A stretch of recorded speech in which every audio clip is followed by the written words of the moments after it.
Bien, c'est un mamar qui est proposé dans le Likoud du Bet Lubavitch de cette semaine. C'est un mamar que le Rabbi a prononcé, comme on peut le voir, par Trouma, 6 Adar, Tashimem Gimel, 1983, les Minyanam, donc il y a 43 ans. Sous l'Imigdash, je vais faire un divetocha, mais ils me feront un sanctuaire et je résiderai parmi eux. Et Tzarek le Rav, il en a besoin de comprendre, voilà, que nos sages ont enseigné, ont dit. Kol makom shene marli et nosaz leolam. Que chaque fois qu'il est écrit pour moi, quand on va parler de Dieu, alors dès que Dieu il dit dans la Torah pour moi, alors et nosaz leolam, c'est quelque chose qui reste éternel. Je sais pas. Im kener ne'emar ba'asul limigdash. Alors là, la première question qui saute aux yeux, elle est comment il a pu être écrit, quand ils me feront pour moi lit un Beth Amikdash, alors que d'une manière concrète, un Mikdash, Haïnu Mishkan, Dikre Mikdash, Haïnu Boshinoï, le Mishkan, que lui, il a appelé Beth Amikdash, il y a eu des changements, des transformations et des sans compter, Vechen Amikdash, Asa Shlomo, Rabbi Cheni, Shnem Nercheru. Et le premier et le deuxième Beth Amikdash, les deux ont été détruits, que ce soit Shlomo ou le deuxième. Bekitso, la première question que le rabbi soulève ici, elle est, quand on nous dit nos as, le ça ne bouge pas, c'est pas seulement que ça va pas être détruit, pas seulement que ça va être omniprésent, il n'y aura pas de changement non plus. Or, on voit très bien quand on regarde le Rambam dans Ilchot Bet Aprira au début, alors il dit, il y avait d'abord le Mishkan de Moshe, après il y avait les Bamot, il y avait les Bamot à Shiloh, à Nov, etc. Différents endroits dans lesquels on pouvait donc amener des corbanotes. Donc déjà, ça déstabilise complètement la notion d'éternité, de la notion d'immuable. Et nos là. Plus de ça. Hein? L'endroit. C'est pas seulement l'endroit, et l'endroit et la façon. C'est très très bien que dans le désert, le Mishkan, il est fait comme on le voit dans la paracha, avec des tentures. Or, après, dans les Bamot, c'était pas des tentures, c'était des murs dans lesquels on mettait, on a posé les tentures. Donc, il y a eu un changement. A priori, il ne devrait pas avoir de changement. Sans compter, ça c'est le plus gros, si l'on peut dire, c'est que le premier et le deuxième Beth Amikdash ont été détruits. Là, carrément, on se trouve dans la problématique la plus grande. Haïnou, ça veut dire, c'est que le rabbi insiste ici, de l'ose, bilvachi, Charles et Nozaz, Lola, mais là, je sais pas plus le Gramel Chawa. C'est pas seulement qu'on ne peut pas venir dire que ça va être quelque chose qui ne bougera jamais, c'est-à-dire qui sera éternel, mais là, carrément, c'est annulé. Ça va être presque 2000 ans sans Beth Amikdash. Alors, comment ça marche? Madouane et Mava Souli. Alors, pourquoi la Torah est venue dire ils feront pour moi? Vous voyez bien ici que le rabbi ne soulève pas la question à l'envers. A priori, on serait amené à soulever la question à l'envers. Comment les Chachamim peuvent dire que chaque fois que c'est écrit lit pour moi, alors ça veut dire que ça ne bouge pas? Le rabbi ne pose pas la question. Le rabbi il dit comment la Torah elle veut venir dire lit. Parce que le rabbi me dit c'est sûr et certain que c'est émettre et que ça ne bouge pas. Divrei tzadikim chaim ekim v'ladol olamim. On ne joue pas avec les paroles des maîtres. Chouve, si on regarde un petit diouk seulement de cette découda du Mahamar, ça aurait été beaucoup plus facile pour le rabbi de dire, mais comment les Chachamim peuvent dire que chaque fois que c'est écrit dit, alors c'est éternel? Non, le rabbi dit pourquoi il y a écrit Vasouli. Alors que d'une manière concrète, on voit qu'il y a concrètement, il n'y a plus de Beth Amikdash depuis 2000 ans. בזה כבר גזרנו מורצה מצרים בו התורה תרומה א' תכ"ד ואילך le Tzemar Tzedek dans Oratora, donc dans les Maamarim Parashat Trouma, là-bas il dit chez Migdash Elyon, Mechoubar Mamash, le Migdash Tarton. Il donne une forme de réponse. Il dit, ben, c'est pas compliqué. De la même manière que toute création, elle est faite d'un corps, c'est-à-dire d'un physique et d'une âme, bah, le Beth Amikdash aussi, il est fait d'un physique et d'une âme, et le Beth Amikdash d'en bas, physique, donc le corps du Beth Amikdash, ben lui, il est vraiment connecté avec le Beth Amikdash d'en haut. Ça veut dire quoi le Beth Amikdash d'en haut? C'est-à-dire, comme il est rapporté, que la Jérusalem d'en bas, elle est juste proportionnelle, juxtaposée, on peut dire, avec la Jérusalem d'en haut. C'est pour ça que Dieu il dit, moi je ne viens de l'Oavo, Birushalayim Shel Maïla, Achavo, Birushalayim Shel Mata. Il a fait une belle chanson. Dieu a dit, moi je promets que je ne m'installerai pas dans mon trône de la Jérusalem d'en haut, tant que je ne récupérerai pas mon trône de la Jérusalem d'en bas. Le fait qu'on est en train de dire que tout le sud d'Amalek, on est en plein, on approche très vite de Shabbat Zachor, c'est Shabbat prochain déjà, pas celui qui vient mais l'autre. Et là, on dit quoi? Que ce qu'Amalek a voulu faire, c'est détrôner Kaviachol, déstabiliser le trône de Dieu. Et donc Dieu il dit, moi, d'ailleurs, c'est pas pour rien, une parenthèse d'une parenthèse dans la parenthèse, que notre ami des États-Unis a donné aujourd'hui 10 jours. C'est-à-dire que ça tombe pile le 13 Adar, c'est-à-dire le moment où Haman il va commencer à goûter le vrai Farbringen avec Mordechai et Yehudi. Donc, bon, donc la dimension d'Amalek, elle est liée avec cette déstabilisation. Bekitso, le Tzemar Tzedek, il dit, bah écoute, c'est pas compliqué. Le Beth Amikdash d'en bas, d'en haut, pardon, il est connecté avec celui d'en bas. Et Kinyan, Shema Marazar, le Pasuk Yerushalayim Abnouya, qui est sur Balayada. Comme c'est marqué, la ville, Yerushalayim, la ville qui va être construite, telle qu'elle est en vérité, qu'est-ce qu'elle fait, Yerushalayim? Elle va unifier. Yerushalayim, Yir Sheba Mechubayim, Yerushalayim Shalma, Yerushalayim Shalmata. Traduction, le rabbi il dit, ça veut dire que Jérusalem, il n'y en a pas qu'une. Il y en a deux, et celle d'en bas, elle est connectée avec celle d'en haut, et celle d'en haut avec celle d'en bas. Et comme ça, le Tzemar Tzedek explique comment on peut comprendre cette dimension d'Aïnozaz Léolam, que ça ne bouge jamais. Ça veut dire, chez Mirga Marsha, Virusniun Migdash Alyon. C'est-à-dire que même si aujourd'hui, en vérité, on ne voit pas de Beth Amikdash, on ne ressent pas, c'est pas la Nekuda réellement. Malgré tout, aujourd'hui encore, brille spirituellement le Beth Amikdash d'en haut.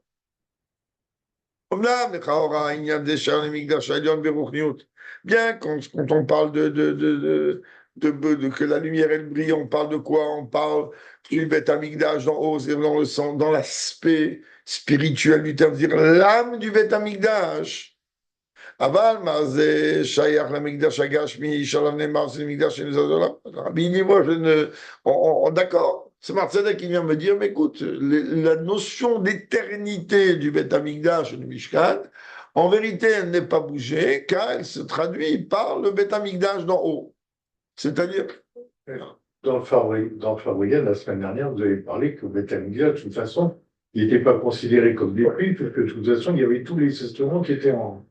Aussi, ça c'est une analyse du rabbi sur Ilchot Bet Aprira, dans lequel le rabbi il dit que si on se base sur le Rambam, je ne me rappelais même pas d'avoir parlé de ça, mais c'est pas grave, si le Rambam il vient définir et déterminer qu'est-ce que c'est complètement le Bet Amikdash, bien qu'à la base il dit que on le fait le Bet Amikdash, l'utilité principale elle est pour amener des korbanot, la kribo korbanot.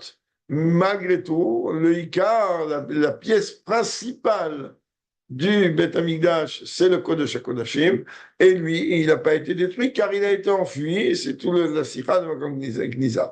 Mais d'une manière concrète ici, le rabbi il dit, moi j'ai aucun problème qu'il y ait un Beth Amikdash en haut, un Beth Amikdash en bas. J'ai aucun problème que le Beth Amikdash en haut, il continue encore à briller. Et là, on peut accepter une réponse que ça répond à Inosaz Léolam, mais Tachles aujourd'hui, le Beth Amikdash, il est détruit, matériel, il est détruit, c'est-à-dire il n'y a pas le Beth Amikdash matériel, et dans ces cas-là, comment s'applique, au moins ce Beth Amikdash matériel, la dimension de Inosaz Léolam? יש לומר שלכן מביא כבוד גדול אדמו"ר tzemar tzedek עוד ביאור. Ça qu'en vérité le tzemar tzedek il apporte une autre explication encore. Parce par rapport à ce qui est ramené par moi, que dans Maseret Megillah, donc on a pu l'étudier dans le contraste Beit Rabbeinu chez Bavel, donc il dit en vérité, c'est Tzadok qui rapporte ce que la Mishnah elle dit là-bas, que lorsque le prophète Yecheskel il dit Vasinem Migdash Meat, je leur donnerai après la destruction de Beth Amigdash un petit sanctuaire. Alors la camarade dit là-bas, Mishnah dit là-bas, dans Razal, Elou Bateknezo, ce sont en vérité les choules et les maisons d'études. Bien que là-bas, c'est rapporté que on parle de Bavel, qui sont à Bavel. Là, le rabbi il passe sur l'idée de Bavel ou pas. Le rabbi il te dit, écoute, Beth Amikdash détruit, je veux bien, mais Tarles aujourd'hui, il y a dans tous les endroits, et surtout aujourd'hui, et tous les Beth Chabad du monde, il y a des Beth Knesset, il y a des Beth Midrash. Haïm Shebechozman, ça veut dire que de tout temps, Gamizman Galout, il n'y a pas de Knessiot, de Midrashot, un Migdash Mehat, chez Misham et là.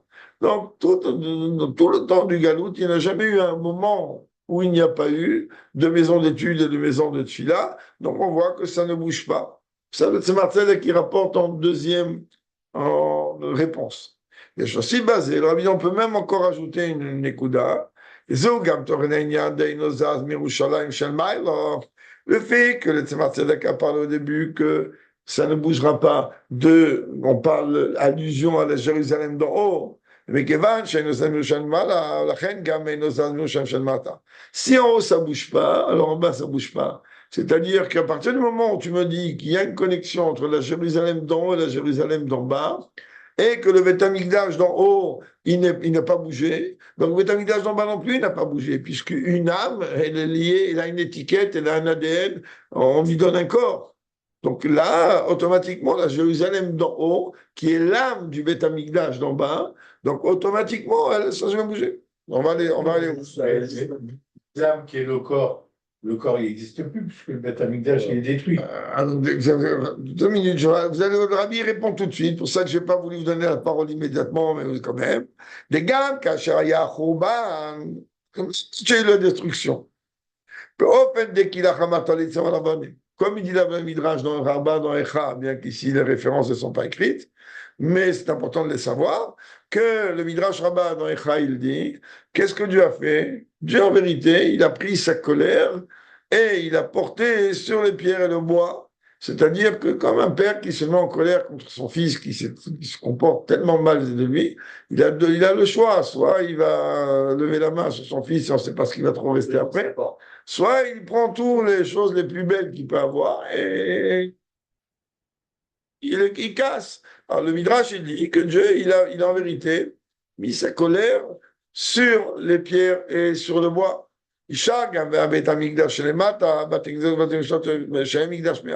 Malgré tout, la compensation du Beth Amikdash aujourd'hui, c'est toutes les choules du monde. Et toutes les choules du monde, c'est l'endroit dans lequel, dans lequel Dieu, il réside à travers ce fait que ce sont des endroits de Tfila. Qu'est-ce que tu disais? Je n'ai pas entendu. David, je l'ai dit quelque chose, non? Non, on fait de l'orbite. Ah. Marc, Bon, le rabbi ramène des explications de Smart Pedek. La première, elle a l'air de pas dépasser un peu parce qu'il n'y a plus en bas le Bédélicage. Du coup, c'est les Bédélicage de Bavel et ça, c'est l'explication. Le rabbi ne parle même pas de Babel ici. Il dit tous les bâtiments du monde.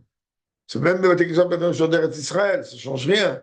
Là-bas, il y a dans la Gemara, dans Megillah, c'est peut-être pour ça que la référence ici n'est pas réellement ressortie d'une manière concrète qu'on parle de Megillah. Parce que Megillah, de quoi elle parle là-bas? Elle parle de Beth Michel Bebob. Elle ne parle pas là-bas uniquement, exclusivement de tous les bâtiments de Midrashot.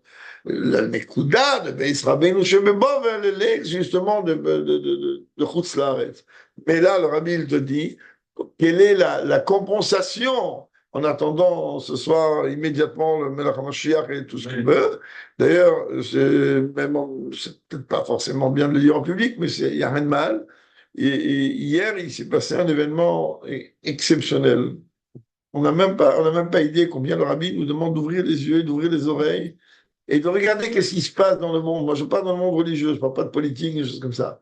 Hier, il y avait un rassemblement, je l'ai entendu à la radio, je n'y étais pas, Il y avait, écoutez bien, messieurs, il y avait un rassemblement de 10 000 bogrim, de 10 000, pas bogrim, de 10 000 baroui yeshiva, la yeshiva la plus grande au monde, c'est la yeshiva de Mir. La yeshiva de Mir, c'est la yeshiva la plus grande au monde. Il y a 10 000 élèves. Pas si on imagine. Et c'est une yeshiva qui a une réputation hors norme.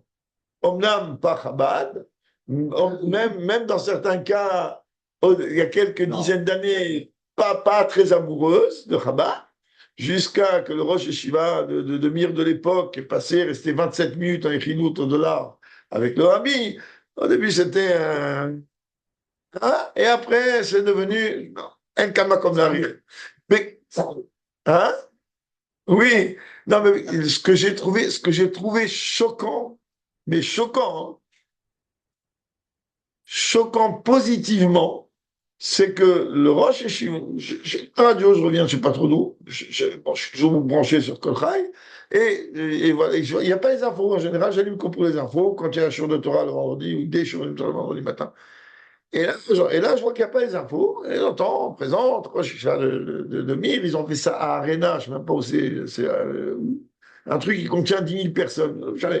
Et ils ont dit, c'est pas une soirée de ramassage d'argent, rien, c'est juste un kinous, pas kinous Torah, c'est juste un chizouk.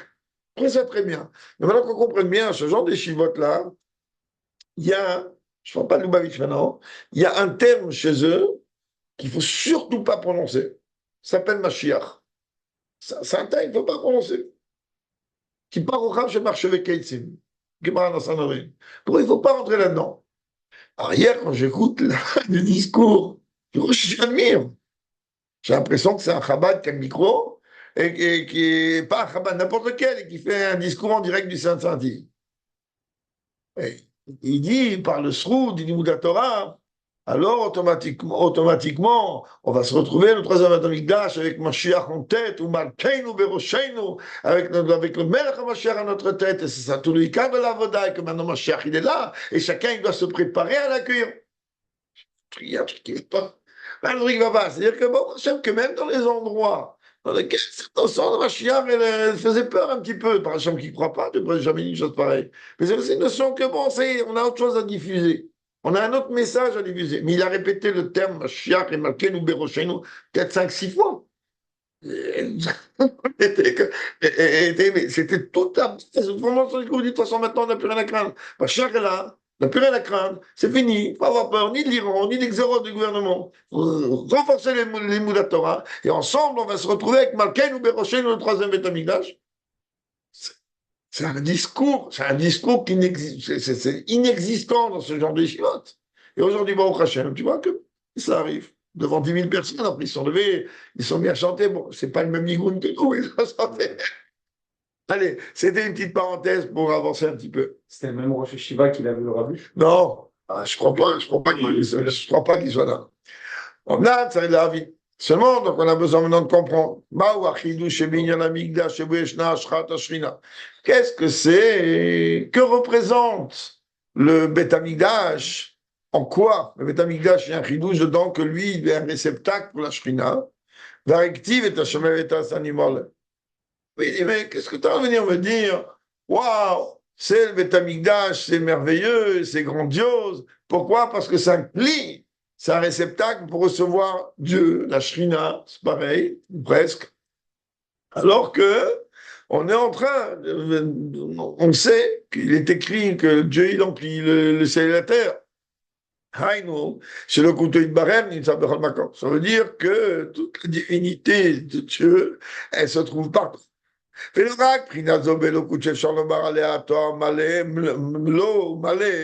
C'est pas seulement maintenant l'adjectif qu'on utilise dans cette notion divine qui est appelée aussi Shrina, Milachon Shochen, bien que c'est pas ce que le Rabbi dit ici d'une manière claire, mais quand même, le niveau qu'on appelle Prina Memal et Kolalmin, le niveau de Dieu qui emplit le monde, c'est le lien de Shrina. Allez, Gab Prina Tani Shenemal et Memal et Kolalmin, et Gab Isovev Kolalmin, même le niveau qui est au-delà de Memalé, le niveau qui est au-delà de Sovev, Gab Prina Zon Imchet Bechon Makom, même tout, Dieu il est partout, il est le contenant. Et dans ce cas-là, qu'est-ce que tu es en train de me faire maintenant tout un débat et tout un discours que va sous l'imigdash, lié nos as leolam? que tu vas venir me dire qu'en vérité, waouh, super, alors la Shrina, elle bouge pas. Mais Dieu, il est partout. Dieu, il n'y a rien qui va le faire bouger. Shekinah, la concentration de la Shekinah, l'intensité. Et on est d'accord, mais la question à la base est vraie. C'est clair. Et de formation avec Beth Amikdash chez les Marins, le Beth Amikdash chez les Marins, pourquoi on n'a pas bougé? Parce que dans le flou, il y a toujours le Aaron. On a dit tout à l'heure, d'accord. C'est moi, chez eux. Mais c'est la concentration, c'est comme du sang qu'on a vu dans le Tanya. Et le sang, il est concentré plus dans le cœur et dans le cerveau, mais il est partout dans le foie, mais il est partout ailleurs aussi. Il n'a rien à voir. Achille, תרצה לומר, et même si tu voudrais dire, Shamshar, Telokut צריכה להיות על ידי עבודת האדם, que la projection, si l'on peut dire, du divin, alors elle nécessite l'œuvre de l'homme. Adain, on ne comprend pas, Maz et Shaer Leva, c'est les Migdash d'Afka. Quelle relation avec le fait qu'ils vont me faire un sanctuaire? Nous seulement on répond de cette manière. Que va, Tanya, Perek Nuna le Veilach, comme il est rapporté dans le Tanya au chapitre 51 et plus, d'Achidouche de Beth Amikdash, j'étais Ashrat Ashrina, Begalugam Akomesuya. Que le chidouche du Beth Amikdash, il est que bien que Dieu soit partout, il y a un endroit géographique dans lequel, alors, il y a un dévoilement de cette Shrina. Comme il vient de dire David, comme l'âme qu'elle s'habille dans le corps. L'âme, elle est comme une parcelle de Dieu, donc elle est comme Dieu. Donc dans le corps, elle est exactement pareille de la tête aux pieds. Cette même âme, elle s'habille dans les 248 membres, 365 veines et artères. Et malgré cela, Dieu, il a créé l'homme de telle manière que, là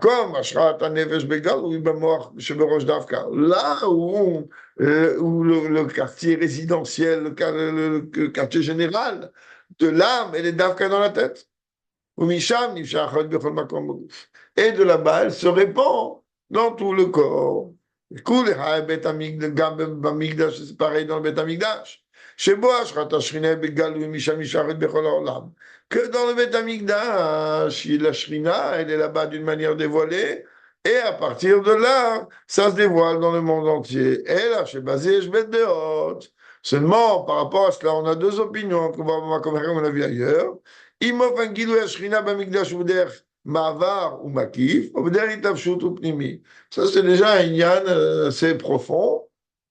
Mais Bekitsour, sans rentrer dans beaucoup de profondeur, il dit seulement on a deux opinions. Est-ce que le moyen avec lequel Dieu il se dévoile dans le Beth Amikdash, il est tout simplement comme une transmission, une transition, c'est-à-dire ça passe à partir de là-bas pour aller, ou c'est Itlapshut Nimi, c'est quelque chose qui en vérité emplit totalement la chose. Il y a un grand débat, et comme on voit la Chassidut, elle a dit qu'il y a les deux notions dans le Beth Amikdash. Ça rentre comme ça et ça sort. C'est pour ça qu'on dit qu'il y a les deux opinions de toute manière. C'est ça que Ramin nous dit sur le verset Va, ils me feront un sanctuaire et je résiderai parmi eux. En lui, il n'est pas écrit, mais en eux, il est écrit. C'est qui en eux, Israël, à l'intérieur, au sein de chaque juif. Oui, c'est mouvant, de là tu comprends.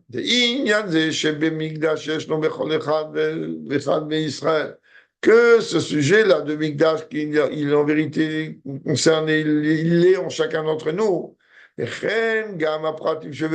la même manière, les détails de tout ce qu'il y a dans le Beth Amikdash, on le retrouve dans le corps du juif. De quelle manière on peut expliquer ça? Comme c'est rapporté dans le Sefer Mitzvot du Tzimar Tzedek et dans d'autres endroits, il y a un Mishkan, Nasamirot Krashim. Le Mishkan, il a été fait, comme on l'a vu dans les rachis interminables de cette paracha merveilleuse Trouma. Le Mishkan, il est fait en vérité de tentures et de poutres. Oh, Yeriot, avec la Mishkan, il y a une autre DA qui met l'accent beaucoup plus, d'une manière beaucoup plus globale de parler, et qui dit Yeriot, donc les tentures, et les ustensiles du Mishkan. C'est une DA qui parle des krashim essentiellement, Puisqu'entre autres, le Icar du Mishkan et du Beth Amikdash, pas du Beth Amikdash, du Mishkan, et les Dafka, ces krachim là, qui sont faits, ces shitim, mais c'est tous les liens de tous les mamarim là-dessus, et comme Rachid le rapporte, au nom du Midrash Tanchuma, que Yaakov Avinu il avait mis, etc., tous ces yanim là. Alors il y a un DA qui met l'accent sur les krachim, sur les poutres, et il y a une autre DA qui dit, nous on va englober tous les clans Mishkan. C'est ça où il y en a qui font mais dans tout état de cause, ça ne change rien. Là, je suis en train de piler le pratique. J'ai entendu qu'il y avait 613%. Il y a 15 éléments, 13 ou 15 éléments, avec lesquels. Enfin, par exemple, les anneaux, tu les comptes, il y a le Oui, c'est très probable. Tu arrives à 613. C'est très probable. Maintenant, il y a ce qu'on appelle la dimension de Makif et de Pnimi. Les hériotes, c'est des tentures, c'est fait pour être Makif, pour englober. Et les éclairs Mishkan ou des Krachim, ils sont beaucoup plus intérieurs, c'est les forces intérieures, forces extérieures. Moi, je quand on voit Théor Kassal, comme David Amel il dit dans Télim 19, que Dieu il est en train d'étaler la lumière comme un vêtement, et comme de la même manière, il prend le ciel et il étale comme une yéria, comme une yéria, dans ce comment ça s'appelle ça, bon, une yéria, non? Yéria. Ouais. Une yéria, c'est une page, c'est une feuille, comme une feuille, une feuille de parchemin, comme une feuille de parchemin, une yéria. Il y a la dimension de Shamaim Kairiya, comme quelque chose qu'on étend comme ça, que ça c'est le makif extérieur. Et il y a la dimension de la lumière qu'elle représente Pnimi. Donc il y a les dimensions de Chitzoni et Pnimi, ça se retrouve dans le Beth Amikdash. Maintenant, qu'est-ce que ça m'apporte à moi? Une bâche. Une Iria, on peut appeler ça une base. Non, mais à la base, la Kavanah ici de Iria, c'est. Uvavodat Adam. Et dans la traduction de mon service de Dieu, elle est Avodah, Beprinat Makif et Levouche. Qu'est-ce que c'est l'Avodah de Makif ou de Levouche? Qui a Avodah Bekiuma Mitzvot? Il est en vérité le service de Dieu à travers l'accomplissement des Mitzvot. Des Mitzvot, aime les Vushim. Comme on a tenté de commencer à expliquer. Donc les mitzvot, ils représentent les vêtements, comme le Tanya dit au début au chapitre 4. Frilat, Hashem, Prinat Levush Makif. Que les mitzvot, ils sont appelés en vérité comme un vêtement, et comme quelque chose qui englobe, qui entoure. Bien que ce n'est pas la réelle traduction, comme on le répète à chaque fois qu'on parle de Makif. Le prix, Prat, si on veut rentrer dans plus de détails, Yesh, mitzvot, bet prinot. Dans les mitzvot elles-mêmes, il y a deux notions. Et non, ça me lève à prinot, à klidot, chez mitzvot, en dehors des deux notions globales qu'il y a dans les mitzvot.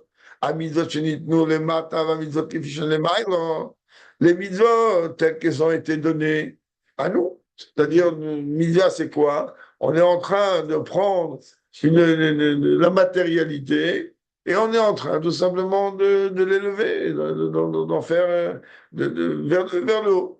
Enfin, mitzvot qui j'en ai marre, là, mais en vérité, les mitzvot, elles sont pas, c'est pas comme nous, on met les tefilines, c'est très bien. Voilà, pendant le cas, on met des mezuzahs, très bien, on met les tefilines. Dans les tefilines, il y a écrit Shema Israël. Mais s'il rapporte une phrase connue, il y a les mitzvot tels que Dieu accomplit. Et ça se traduit chez nous après par de la matérialité. Comme on a expliqué je ne sais combien de fois ici et ailleurs, que plus une mitzvah, elle paraît quelque chose de simple, de banal, de matériel dans sa matérialité la plus totale, et plus en vérité, elle représente quelque chose de très très haut. Plus comme ça, plus c'est haut. Alors maintenant, quand on va prendre des choses, comme on est en train de parler par exemple du Shulchan Apanim, qui a Beth Amikdash, des Chalot. On a besoin de Chalot, je n'ai pas compris, bon Dieu, il a besoin de Chalot. Bon, tu vas me dire, ouais, mais c'était pour les Kohanim. Ok, ça c'était la distribution des Kohanim pour qu'on ne les jette pas. Mais Tarles, le Lechem Apanim, c'est une chose qu'ils devaient avoir, c'était une avoda des Kohanim dans Beth Amikdash. Tu es en train de prendre les 4 minimes de Sukkot, Kartem Lachem, Priet Sadar, mais je n'ai pas compris. Dieu, il a besoin qu'on a comme 100 fois, je reprends 100 fois cet exemple des Dalet minimes. Dieu, il a besoin qu'on prenne un Cédra et un Loulav. Qu'est-ce que Dieu a besoin de ça? Je n'ai pas compris. C'est quoi ce lignan-là? C'est quoi Encore, on parle des tchilines, des acertéons, des mezuzot. On peut comprendre encore, ça a posé de l'encre, un nom de Dieu, ça va, une grande doucha.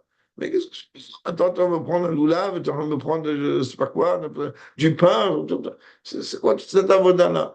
Alors, il a expliqué qu'en vérité, il y a la mitzvah telle qui, nous, elle est traduite chez nous en mitzvah humaine, c'est-à-dire en mitzvah, c'est dans l'action de l'homme en bas. Donc, on va traduire automatiquement avec des choses matérielles. Mais ça descend dans la matérialité. Et puis, en vérité, la source, elle est énorme. Parce que, comme le Rabbi rapporte dans le Mahamar, Magid Dvarav Yaakov d'Israël. Ce que Dieu accomplit, il me demande à moi d'accomplir. Alors, vous pouvez prendre dans Der Mitzvoter du Tzemar Tzedek, qui est un des livres de Mamarim, pas les plus compliqués presque, où là-bas, il explique chaque mitzvah pratiquement à Pi Chassidut. Et c'est tu te noies dès les premiers mots. Mais derrière Misoter, c'est quelque chose que tout le monde, surtout un Bachouri, je ne parle même pas, mais tout le monde est obligé d'étudier. Tout le monde est obligé d'étudier. Et Bachourim encore plus, parce que c'est toi, mais ils ont rien d'autre à faire qu'à étudier. Donc, automatiquement, ils doivent étudier derrière Misoter. Quand tu étudies, par exemple, derrière Misoter, la mitzvah de Minouï Meler, waouh! Quand tu vois les choses complètement différemment. C'est une mitzvah de la Torah. Lui aussi, Lui, surtout, lui. Où tu dis la mitzvah d'Avat Israël, comment ça fonctionne, d'après la Chassidut, d'après la Kabbalah, c'est évidemment les mitzvot comme ça, elles sont expliquées. Et tu les vois. Alors, c'est ça que Rabbi dit ici. Il y a deux notions dans les mitzvot. Il y a les mitzvot telles qu'ils sont spirituelles dans leur source. Et en vérité, on sait très bien que la mitzvah, en vérité, c'est quelque chose qui est encore plus haut que la Torah elle-même. Ça qu'elle descend plus bas que la Torah elle-même. La Torah, c'est la chorma de Dieu. La mitzvah, c'est le ratzon. Qu'est-ce qui est plus haut, le ratzon ou la chorma? Le ratzon. Après, il y a plus haut, il y a le Tanmoug. Et ça, c'est la raison pourquoi il est Metzavé, la mitzvah. Mais la Torah, elle est la chorma de Dieu. C'est quelque chose qui est une dimension tout autre. Alors, il dit, en vérité, c'est les mitzvot telles qu'elles sont hautes, c'est-à-dire telles que Dieu y conçoit. Nous, on n'a aucune idée. Même quand on étudie, et même quand on rentre dans le Harizal, que lui, il te développe ça d'une manière aussi royale, d'accord, digne du Harizal, on va comprendre ce qu'on peut comprendre.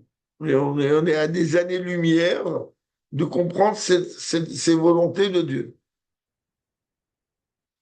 Est-ce que Dieu il a besoin de cette matérialité? Il y aurait que la Torah. On leur dit, la Torah, c'est la sagesse de Dieu. Dieu, il veut qu'on fusionne avec lui à travers sa sagesse. La sagesse de Dieu, c'est Dieu. Mais une mitzvah, c'est comme ça une mitzvah. Avec tous les dioukim que cela représente. C'est-à-dire, c'est quoi la relation qu'en vérité, ça, avec Fibourg, une fusion tout à fait particulière à travers un ordre qui est totalement matériel. Après 120 ans, là-haut, elle n'a pas de mitzvot. C'est parce qu'elle n'a pas de mitzvot.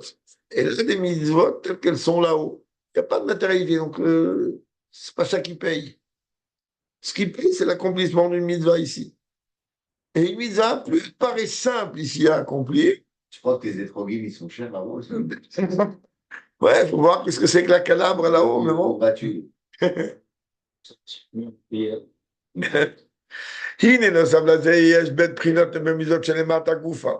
Maintenant, même en bas, hein, il y a aussi deux catégories de mitzvot. Prinat makifakaro, prinat magararo. Il y a la mitzvah telle qu'elle représente quelque chose qui est surplomb, et une autre telle qui est surplomb comme une maison qui est appelée une pièce qui est appelée makifakaro, ou un vêtement qui est appelé makifakaro, et comme on a déjà parlé maintes fois, l'une des différences fondamentales qu'il y a entre le makifakaro et le makifakaro, c'est deux dimensions qui sont claires. Le makif arachok, lui, au contraire, il doit être au-delà de toutes les mesures de ce qu'il recouvre. Et l'autre, il doit vraiment être aux mesures. Donc, c'est pour ça que le karov, il est une dimension inférieure à celui qui est rachok. Que me voir, comme c'est rapporté à la fin de l'écoute Torah, Chez mitzvot shem apita vedat, chez mitzvot shem levan vedat. Il y a des mitzvot que on peut comprendre logiquement. On a parlé pas de mishpatim, qu'il y a trois catégories. Mais le but, il est quoi en vérité? Que pour nous, c'est pas important qu'il y ait une raison, qu'il n'y ait pas de raison. Dieu l'a demandé, on fait cette tournée Kouda. C'est quoi maintenant en servir Dieu d'une manière profonde, approfondie? C'est à travers l'étude de la Torah. Voir Betania Torah Nikret Mazon. Comme le Tanya explique que la Torah est appelée nourriture. Comme c'est quand il est rapporté aussi de Torah mais la Torah, elle est dans mes entrailles. C'est quoi le travail de nourriture? Une nourriture, c'est quelque chose qui paraît extérieur au corps humain. Et à partir du moment où il va passer tout le système du Saramash qui met Sarofim et tous les différents princes de Pharaon jusqu'à arriver par le Garonne au Pharaon lui-même, ensuite descendre tous les Nyanim jusqu'à l'estomac. Hein.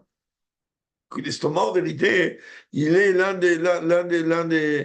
des sodotes les plus qui rend fou même les médecins, ils n'arrivent pas à expliquer ça. Ça, ils n'ont pas étudié ni Chassidut, ni Kabbalah. Ils n'arrivent pas à comprendre comment c'est possible que l'estomac est capable de produire un acide, entre guillemets, c'est pas le terme, qui est en train de moudre, si on peut dire, de toute la nourriture, et ensuite de faire un tri, une partie qui va à l'extérieur, et une partie qui est ensuite répartie dans tous les membres du corps, les lipides, les glucides, et d'un autre côté, il est capable de faire fondre. Et il ne fait pas fondre la peau de l'estomac, qui est extrêmement légère. Ça, il n'arrive pas réellement à comprendre. Donc, quand on va dire Torah Travetor Me'ai, ça veut dire que la Torah, elle devient, à partir du moment où on la consomme, ça que quand un enfant, il fait un Trader, on lui répète, c'est bon la Torah, c'est bon la Torah, mange, regarde combien. Mange, tu vas voir combien la Torah, elle est bien. C'est quoi mange? La Torah ne se mange pas, c'est pas un steak. Mais la Nekuda, elle est que le but, il est que la Torah, quand on dit Tormehaï, c'est que la Torah que j'étudie, elle devient d'âme ou boss en sort, elle devient partie intégrante de moi, comme la nourriture, elle devient mon sang et mes veines. D'où toute la Nekuda là-bas, que l'une des choses les plus compliquées, il y a démarré aujourd'hui le Chotchouva dans Rambam, l'une des choses les plus compliquées dans la tchouva, c'est quelqu'un qui a consommé quelque chose qui n'était pas cachère avant de faire tchouva, parce que ça devient. Je parle à une prêtre qui dit qu'en 5 ans, c'est une poésie. Bon, ça prend du temps de tout enlever, tout nettoyer, tout transformer et tout faire. Je ne parle pas des cas où c'est une mitzvah de manger pas cachère. Je ne parle pas de ça. Ah.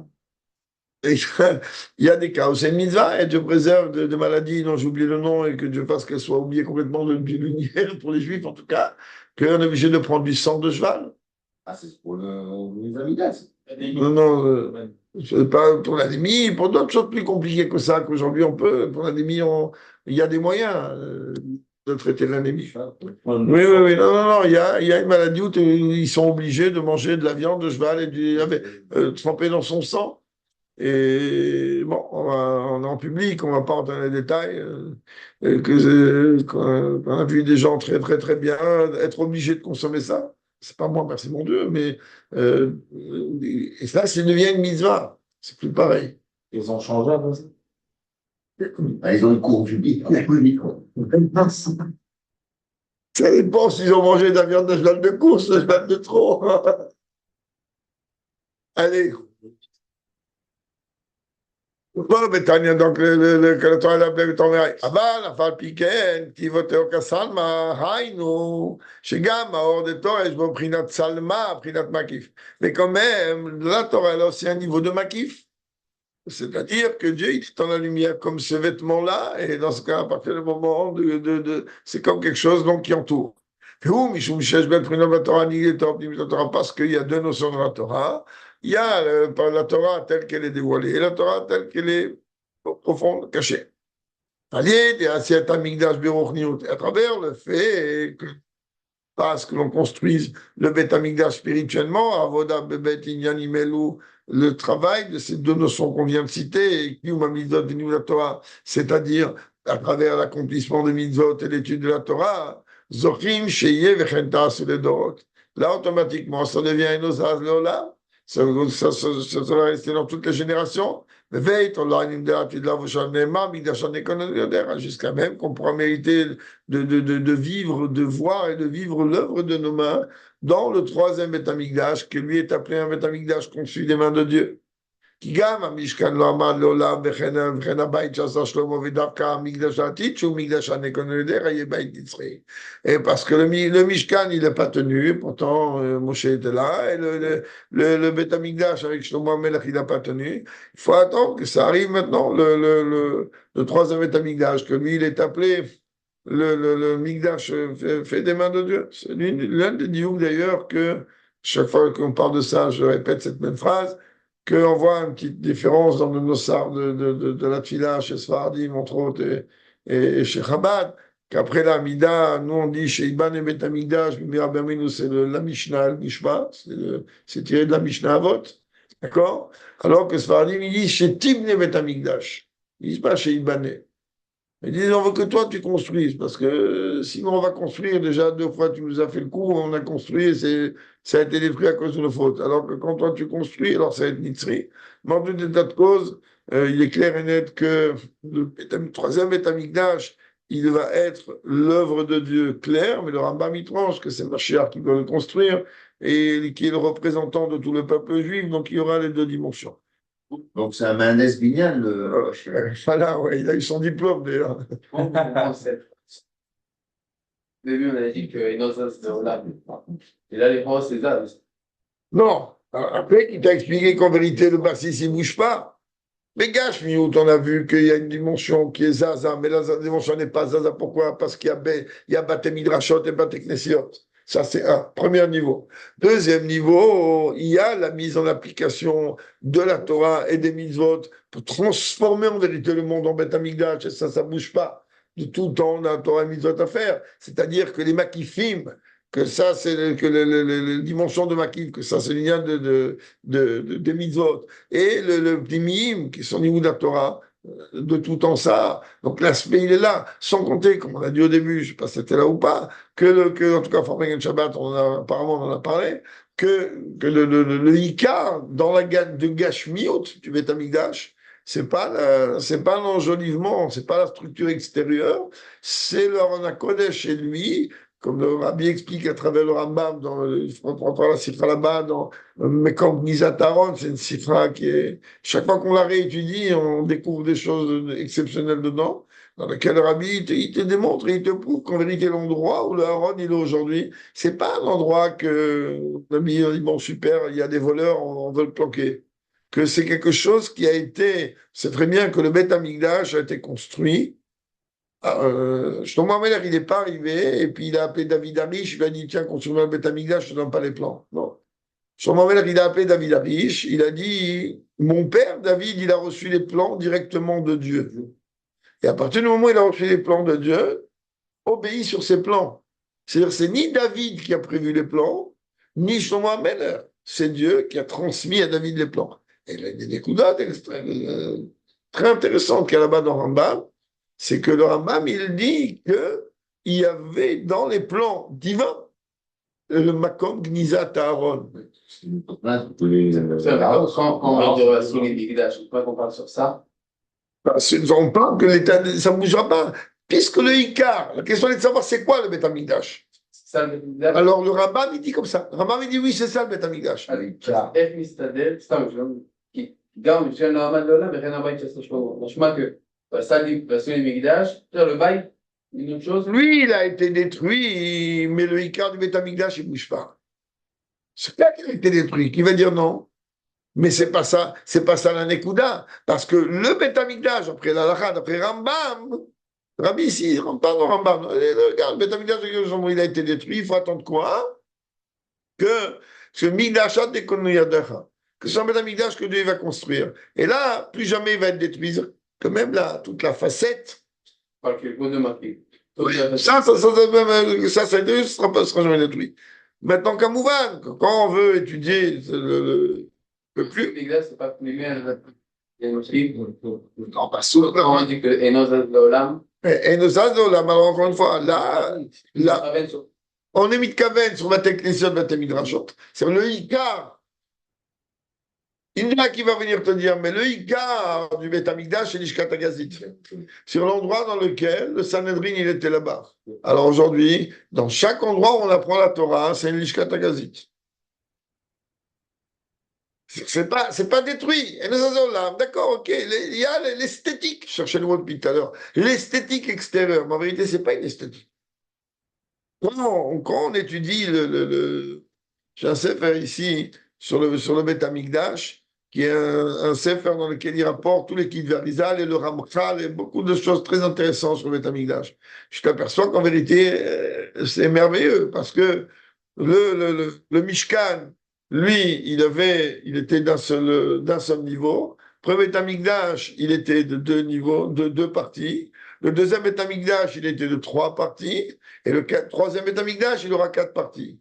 Putain, ça représente le monde de Bria et Tzira jusqu'à Atzilut, et que seulement, au travers du troisième Beth Amikdash, même Atzilut, il pourrait être représenté ici-bas d'une manière dévoilée. Bon, ça, c'est une petite parenthèse, et comme ça, on ne peut pas parler de ça. Ah bah, les Tinakor Lazé, il met Amikdash à Samoché. Mais en vérité, Rabbi dit, peu importe ce que tu vas venir dire maintenant, il faut que tu saches que tous les Beth Amikdash, le premier, le deuxième, et même le troisième, ça vient de la force du Mishkan, comme je l'appelle. Moi, je suis sous les Dorotes, comme Rachid dit, comme ça sera pour toutes les générations. Très rapidement, on aura la construction du troisième Beth Amikdash. Kilom, dit Minyan Zevet Torah, car en ce moment, nous apprenons cela dans la Torah, et la Torah est éternelle. Ou Befrak, chez l'homme Minyan Zevet Parashat Hashem, surtout quand on apprend cela à travers la Parashat de la semaine, Parashat Trouma, que Trouma c'est Torah même, c'est le lien du bitoul qu'il y a dans la Torah, et ce niveau de Morfan que je dis. Perdoua, Pilgam Admoazaken, quand Admoazaken dit, ça veut dire Fiot, il Parashat Shalvovi avec la Parashat de la semaine. C'est d'accord, Michedet Shadidei Taskut Benimuna Torah avec une Mizot. Alors automatiquement, on a automatiquement une force spécifique qui nous est donnée à travers le fait qu'on s'investit dans l'étude de la Torah et dans l'accomplissement des mitzvot. On méritera rapidement de nos jours ce soir même Amen Kenirat, on devine la construction du troisième Beth Amikdash, Bigula, Mitizo, Shlem, Barigula, véritable et complète, à l'aider Mashiach, Tzidkeinu, par l'entremise de Mashiach. D'Amigdash ou Omed ou Mouchalemala, parce qu'on sait très bien que le troisième Beth Amikdash il est déjà construit, prêt, tout va bien. En un instant, en un clin d'œil, il descendra en bas, et le Ikar il est, Bimhei Rabbi Yameinu Mamash, rapidement de nos jours. Amen.